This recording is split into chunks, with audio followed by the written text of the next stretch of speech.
देखिए इस क्वेश्चन में हमको क्या दिया हुआ था, the equation of the tangent to the curve y that is equal to integral x square से लेकर x cube dt upon by 1+t square at x equal to 1। मतलब वो कर्व की इक्वेशन क्या थी, y is equal to integration of x square से लेकर x cube dt upon by 1+t square का रूट। यहाँ पे एक बार रूट एक्चुअली क्वेश्चन में मिसप्रिंट है, ये यहाँ पे ये चीज रूट होगी, ठीक है, dt ये इसका एट x इक्वल्स टू 1। हमको बताना है कि इक्वेशन ऑफ टेंजेंट क्या होगा। तो देखिए टेंजेंट की इक्वेशन के लिए मेरे को क्या चाहिए होगा, सबसे पहले तो dy by dx मतलब इस फंक्शन का डिफरेंशिएशन। तो इस फंक्शन का डिफरेंशिएशन मतलब क्या ना करना पड़ेगा मेरे को, लेबनिट्ज रूल।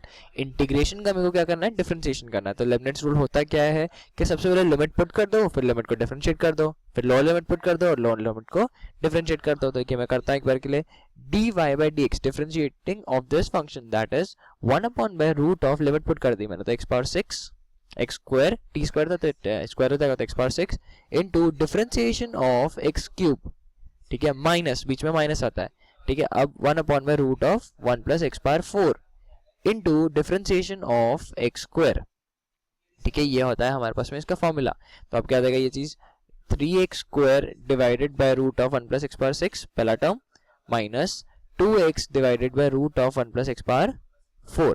आप क्या बोला था, एट x इक्वल टू 1 चाहिए, तो x इक्वल टू 1 जब यहाँ पे पुट कर दूंगा तो याद आएगा 3 upon by root 2 minus 2 upon by root 2 that is 1 upon by root 2। That means dy by dx की वैल्यू आ रही है मेरे पास में 1 अपॉन बाय रूट 2, ठीक है। अब मेरे को चाहिए होगा पॉइंट। देखिए जब x की वैल्यू 1 होगी तो मैं बोल सकता हूँ y will be integral of 1 to 1 dt upon by root of 1 plus t square. तो अगर कुछ भी इसका इंटीग्रेशन में कोई फर्क नहीं पड़ता, इंटीग्रेशन की लिमिट अगर सेम है 1 to 1 है तो y की वैल्यू क्या नीचे वाली 0।